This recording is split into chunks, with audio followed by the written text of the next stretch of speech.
Yeah, China's a huge market, a great opportunity, but it's a diverse, complex and challenging market. It's still in a developing phase. We talk about the 1.3 billion people. There's only really about 7.9 million people with an affordable income where they can afford imported product. So the key with China is segmenting that market, finding the right consumers, building the opportunities with those consumers and growing from there. And the most topical one at the moment is Brexit. It's an unprecedented event and an unprecedented opportunity for the Australian red meat industry. There's a large demand for sheep meat product within the European Union. There's about a shortfall of 230,000 tonnes in which we as large exporters would like to supply. Well, you know, we've now ticked off Korea, Japan and China free trade agreements. This is the next big one for the Australian red meat industry. So Australia and Japan have a fantastic relationship. We have a free trade agreement called the EPA, the JPA, and the tariffs on Australian lamb are zero, and technical trade barriers also are non-existent. Japan is a strong and stable sheep meat market, but it's a little bit underdone. We're really trying to promote lamb as a premium food service item in the large cities such as Tokyo. So the key program that we've initiated in the last couple of years is called the Lambassadors, where we identify key food service opinion leaders and take them to Australia to educate them so that when they go back to Japan, they help drive lamb's image in food service. We haven't got much competition. The Kiwis are up in Malaysia where they've got about 30% market share. We've got the other 70%. In Singapore, it goes very much in our favour, where we have 90% of market share. And then you see new and emerging markets like Indonesia, where we've got almost 100% of the sheep meat imports from country of origin, Australia.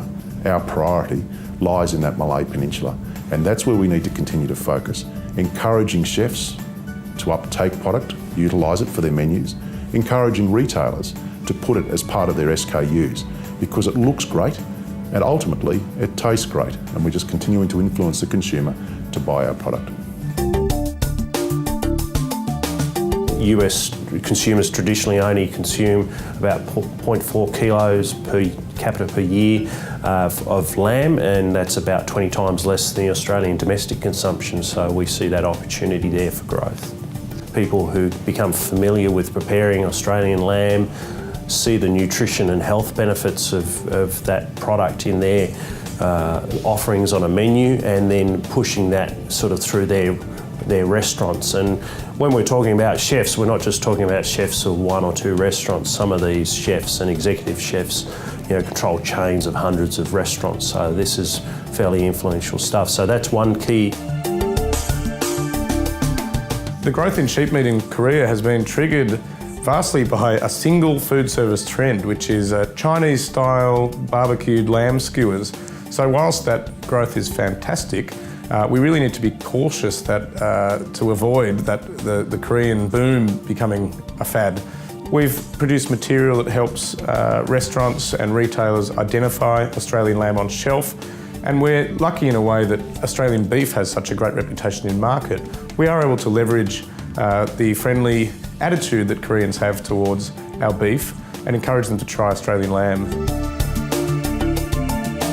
The Australian sheep meat is very well positioned in the Middle East. We have great brand recognition. 70% of all sheep meat imports into the Middle East come from Australia. We have Master Butcher come into the region to talk to butchers and salespeople about the quality attributes of Australian lamb. We also have a fantastic celebrity chef in the Middle East, Chef Tariq. Tariq is our consumer face, so he works in that with the food service sector and also on television. Our role really will be on education and training. We recognise that supply will be tight and we need to educate the market as to why that is and why they should continue to support Australian sheep meat.